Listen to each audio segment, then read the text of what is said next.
Hello guys, welcome back to our channel. ഇത് ശിവരാത്രിയുടെ തലേന്ന് നമ്മുടെ എല്ലാവരുടെയും വീട്ടിൽ കാവടി ഒന്ന് വിഷയെടുക്കും. അതിന്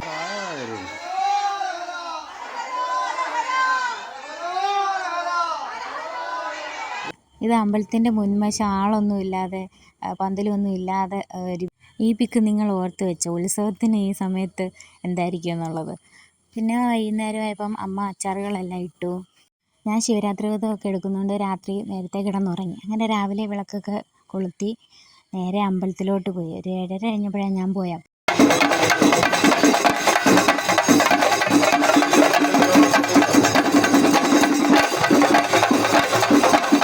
മിക്കവാറുള്ള കരയിലെ എല്ലാം കാവടി വന്നായിരുന്നു ഞാൻ ചെന്നപ്പോഴത്തേനും. പിന്നെ 1-2 കാവടി ഉള്ളായിരുന്നു.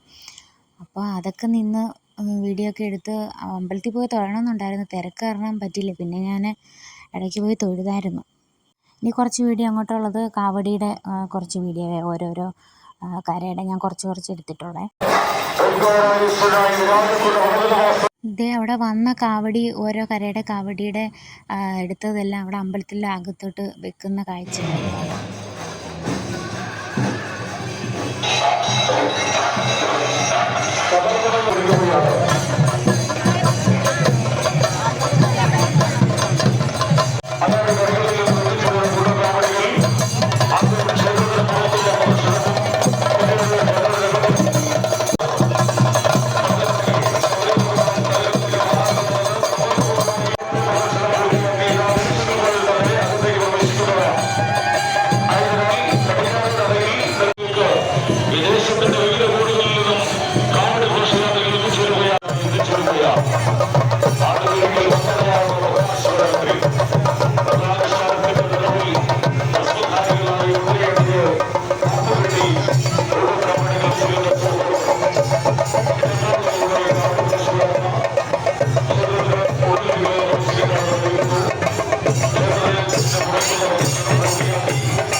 അമ്പലം ഫുള്ള് പൂക്കൾ കൊണ്ട് അലങ്കരിച്ചിട്ടുണ്ടായിരുന്നേ. അങ്ങനെ എന്തായാലും തിരക്കിൻ്റെ ഇടയിൽ തൊഴാൻ പറ്റി, ഭസ്മമൊക്കെ എടുത്തു. അപ്പോൾ ഈ കാവടിയുടെ മയിൽപ്പീലി അവിടെ കുറേ വെച്ചിട്ടുണ്ടായിരുന്നു. ഇതിൽ നിന്ന് ഞാൻ എടുത്തില്ല, അവിടെ താഴെ പൊഴിഞ്ഞു വീണതിനകത്തുനിന്ന് 1-2 മയിൽപ്പീലി എടുത്ത് വീട്ടിൽ പോയ വഴിക്ക് അതേ ലാസ്റ്റിലെ കാവടി വരുന്നേ ഉള്ളായിരുന്നു. പിന്നെ അതവിടെ നിന്ന് കണ്ടു.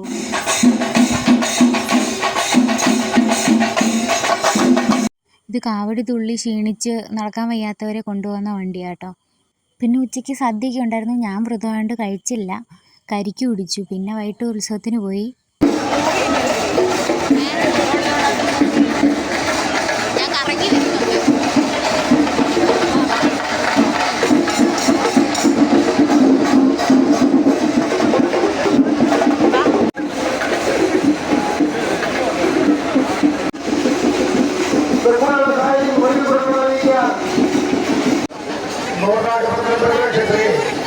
മഹാശിവരാത്രി മഹോത്സവത്തിന് നീണ്ടു വെക്കുവാൻ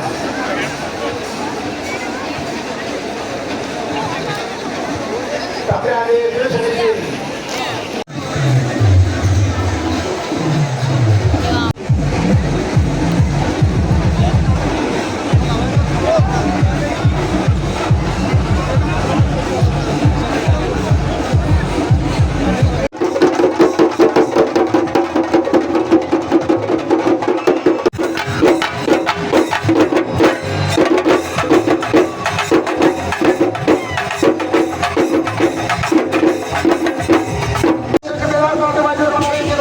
അങ്ങനെ ഉത്സവമൊക്കെ കണ്ട് വീട്ടിൽ പോയി. ഉത്സവത്തിൻ്റെ അവിടെയുള്ള ഫുഡ് ഐറ്റംസ് ഒന്നും അന്ന് കഴിച്ചില്ല, വ്രതമായതുകൊണ്ട്. പിന്നെ വീട്ടിൽ വന്ന് ഉറങ്ങാതിരിക്കണമല്ലോ. പിന്നെ ഓരോന്നൊക്കെ ഇങ്ങനെ ചെയ്തുകൊണ്ടിരുന്നു. പിന്നെ ഭജൻസൊക്കെ കേട്ടു, പഞ്ചാക്ഷരി മന്ത്രമൊക്കെ എഴുതിക്കൊണ്ടിരുന്നു. അങ്ങനെ നേരം വെളുപ്പിച്ചു. രാവിലെ ആയപ്പം വിശന്നായിരുന്നു, പക്ഷെ ഉറക്കമൊന്നും വന്നില്ല. രാവിലെ പിന്നെ എണീറ്റ് വിളക്കൊക്കെ കൊളുത്തി നേരെ അമ്പലത്തിലോട്ട് പോയി. അമ്പലത്തിൽ തലേന്നത്തെ കാളയെല്ലാം നിരത്തി വെച്ചിട്ടുണ്ടായിരുന്നു. അതുപോലെ ഈ ശിവരാത്രി വ്രതത്തിൻ്റെ തലേന്ന് ഞാൻ ഒരിക്കൽ ആയിരുന്നു എടുത്തത്. ശിവരാത്രിയുടെ അന്ന് ഞാൻ ഉച്ചയ്ക്ക് കരിക്ക് കഴിച്ചു, കരിക്കും വെള്ളവും കുടിച്ചു. രാത്രിയിൽ ഒരു ഗ്രീൻ ആപ്പിളും 2 പഴവും കഴിച്ചുള്ളൂ. ഏത്തപ്പഴമല്ല, കുഞ്ഞിപ്പഴം. ഓരോരുത്തർ ഓരോ രീതിയിലായിരിക്കുമല്ലോ എടുക്കുന്നത്.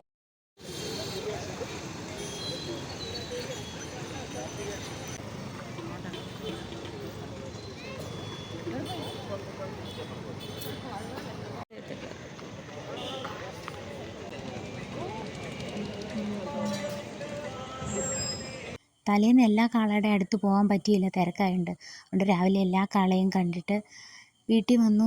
അമ്മ അപ്പോൾ ദോശയൊക്കെ ഉണ്ടാക്കി തന്നു. എന്നിട്ട് അന്ന് പകലും കൂടി ഉറങ്ങാതിരിക്കണമായിരുന്നു. വൈകുന്നേരം വിളക്ക് കണ്ടിട്ടേ നമ്മൾ വ്രതം അവസാനിപ്പിക്കാം. അപ്പോൾ ഉച്ചയ്ക്കൊരു പേരിടൽ ചടങ്ങിന് പോയി. പിന്നെ അവിടുന്ന് സദ്യയൊക്കെ കഴിച്ചു. പിന്നെ വൈകുന്നേരമായപ്പോൾ അമ്മ എനിക്ക് കരിക്ക് വെട്ടി തന്നു. തലേന്നത്തെ കരിക്ക് കിടപ്പുണ്ടായിരുന്നു. അങ്ങനെ പിന്നെ വൈകിട്ട് നമ്മൾ അടുത്തുള്ള അമ്പലത്തിൽ നിന്നായിരുന്നു കുഞ്ഞൂസ് ആദ്യമായിട്ട് ശബരിമല പോകുന്നതിന് കെട്ട് നിറച്ചത്. അങ്ങനെ നേരെ അമ്പലത്തിൽ പോയി. വ്രതം അവസാനിപ്പിക്കണമായിരുന്നല്ലോ, അപ്പം ഭഗവാനെ കണ്ട് തൊഴാൻ വേണ്ടി പോയി. അപ്പോൾ കാളയെല്ലാം അവിടെ ഉണ്ടായിരുന്നു. ആൾക്കാർ, ഉത്സവത്തിൻ്റെ കൂട്ട് തന്നെ ആൾക്കാരുണ്ടായിരുന്നു പിറ്റേ ദിവസവും വൈകിട്ടും. അങ്ങനെ അവിടെ കുറച്ച് നേരമൊക്കെ നിന്നു. പിന്നെ തലേന്ന് വ്രതമായിട്ടൊന്നും കഴിച്ചില്ലല്ലോ അവിടെയൊക്കെയുള്ള, അപ്പം അതൊക്കെ ഒന്ന് കഴിക്കാമെന്നൊക്കെ വിചാരിച്ചു. വൈകിട്ട് അവിടെ പ്രോഗ്രാംസ് ഒക്കെ ഉണ്ടായിരുന്നു, പക്ഷെ അതൊന്നും കാണാൻ നിന്നില്ല.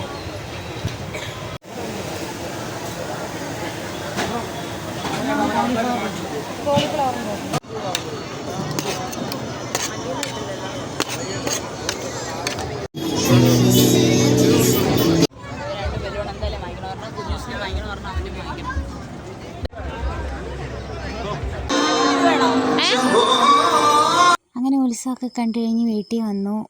ഈ ശിവരാത്രിയുടെ 3ാമത്തെ ദിവസം രാവിലെ കാളയെല്ലാം അഴിക്കുമായിരുന്നു. അപ്പോൾ ഇത്രയുള്ളായിരുന്നു നമ്മുടെ വീഡിയോ. അടുത്ത വീഡിയോ ആയിട്ട് ഉടനെ